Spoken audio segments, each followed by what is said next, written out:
सौदा के तो शायद ख़ास से सिर्फ ऐसा नहीं कि पाकिस्तानी कौम रजीम चेंज ऑपरेशन के बाद एक नेशनल लेवल की एंग्जाइटी से गुज़र रही है और हम बहुत ही तकलीफ दे हालात में हैं, बल्कि पूरी दुनिया का मंजरनामा ऐसा है कि इंसानियत रो रही है। और अगरचे बहुत ज़्यादा जंगें नहीं हैं, लेकिन ऐसे ऐसे बुरे हालात पूरी दुनिया में हैं कि वो जंगों से भी बदतर सिचुएशन है। इसमें बहुत से भी ज़्यादा तकलीफ दे जो वाक़यात हैं, उनमें फ़लस्तीनी और यूक्रेनियन जिस अज़ियत से गुज़र रहे हैं। जंग ज़िंदगी से हर खुशी, सुकून और इत्मीनान ले जाती है।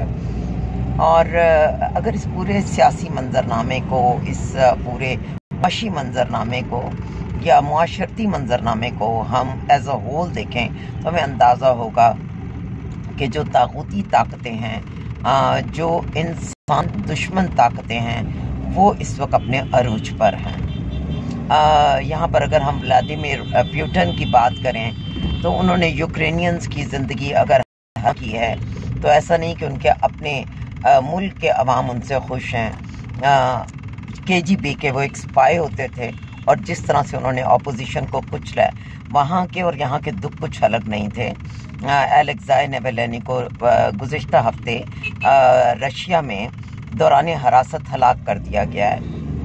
इससे पहले भी 2020 में रशियन इंटेलिजेंस ने उनको जहर दिया था, नोविचोक, जिसके बाद उनकी एक फ़्लाइट के दौरान हालत बहुत बिगड़ गई थी और फिर उन्हें एक नज़दीकी मुल्क में उतारा गया था। और जो ही वो वापस रशिया पहुँचे कुछ तबीयत बेहतर होने पर, तो उन्हें पुतिन गवर्नमेंट ने अरेस्ट कर लिया। वो फ्यूचर ऑफ रशिया पार्टी के लीडर भी हैं, कमाल के अपोजिशन लीडर हैं। अगर आप अलेक्साई नावल्नी के ख़यालात को देखें, उनकी कोट्स को देखें और उनकी रशिया में करप्शन और ख़ास तौर पर पुतिन की करप्शन के अगेंस्ट अगर अपोजिशन को देखें, उनकी फ़ाइट को देखें, उनके प्रोटेस्ट को देखें, तो आपको खानों के खान इमरान खान से एक गहरी मुमासलत नज़र आएगी। और गुज़िश्ता दिनों इमरान खान साहब ने अपने और बुशरा बीबी के कत्ल किए जाने की तरफ आवाम की तवज्जो दोबारा दिलाई है। और इसमें कोई अचंभे की बात भी नहीं होनी चाहिए, क्योंकि जुल्म के ख़िलाफ़ जब भी कोई आवाज़, और इतनी ताकतवर आवाज़ और ऐसी आवाज़ जो इज्तिमाई आवाज़ बन जाए, पूरी कौम का शऊर बन जाए, पूरी कौम की आवाज़ बन जाए, उसे कुचलने के लिए यही हथकंडे होते हैं। जैसे कि हमारे यहाँ पर कह दिया गया है जी, खान साहब के ऊपर सुर्ख निशान लगा दिया गया है, क्रॉस का निशान, वो अब कभी दोबारा नहीं आएंगे। इंटरनेशनल मीडिया ने बहुत अर्सा पहले कह दिया था कि आप अपने लीडर की हिफाजत कीजिए, इन्हें अरेस्ट मत होने दीजिएगा, वरना आप इनकी शक्ल कभी नहीं देख पाएंगे।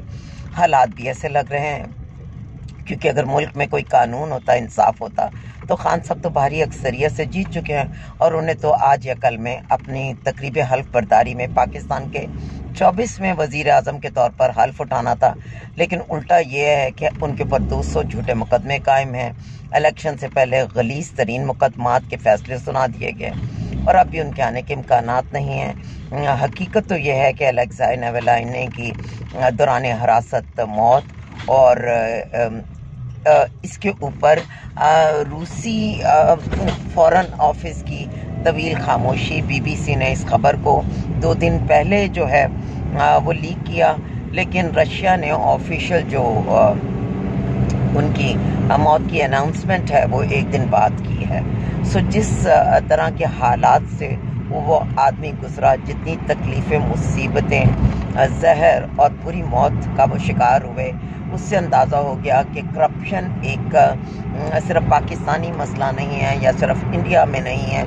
करप्शन दुनिया के हर मुल्क में है और बड़े बड़े टाइकून्स और माफियाज इसका हिस्सा हैं। और ख़ास तौर पर वो लोग जो सियासी पावर लेकर या आमरीत के ज़रिए किसी हाईएस्ट पोजीशन तक पहुंचते हैं, वो अपने नीचे भी लोगों को गंदा करते हैं और पब्लिक का खून चूस के करप्शन के पैसे से अरबों खरबों अपनी क़यामत तक की नस्लों के लिए जमा करते हैं। तो ऐसे में अलेक्साई नावल्नी रशियन अपोजिशन लीडर के अंजाम को देखते हुए दिल में यह ख़तरा पैदा होता है कि खान साहब के साथ भी ये कुछ बहुत बुरा करेंगे। जब कुछ बहुत बुरा हो जाता है तो फिर वक्त को तो हम वापस ला नहीं सकते। सो बेहतर है कि पाकिस्तानी कौम और स्पेशली जिनकी आवाज़ मजबूत है, ओवरसीज़ पाकिस्तानीज़ और जो पाकिस्तान के मजबूत इदारों के अंदर बैठे हुए लोग हैं, वो ही सिर्फ ये आवाज़ बुलंद कर सकते हैं और जो गलत काम हो रहे हैं उनको रोकने के लिए अपनी अमली कोशिश कर सकते हैं। लेकिन जी हाँ, हम जैसे आम लोग भी बेहद दुआ कर सकते हैं इमरान खान साहब की सेहत, ज़िंदगी, आफियत, कामयाबी, नुसरत और फतह के लिए और पाकिस्तानी अवाम और पाकिस्तान की सुरखरुई और तरक्की के लिए। सो आँखें खोलने की ज़रूरत है, शऊर की ज़रूरत है, आवाज़ बुलंद करने की ज़रूरत है और ढेरों ढेर दुआओं और सबसे बढ़कर नेक, पॉजिटिव, कंस्ट्रक्टिव एक्शंस की ज़रूरत है। अपना बहुत सा ख्याल रखिए। पाकिस्तान जिंदाबाद, इमरान खान पाइंदाबाद।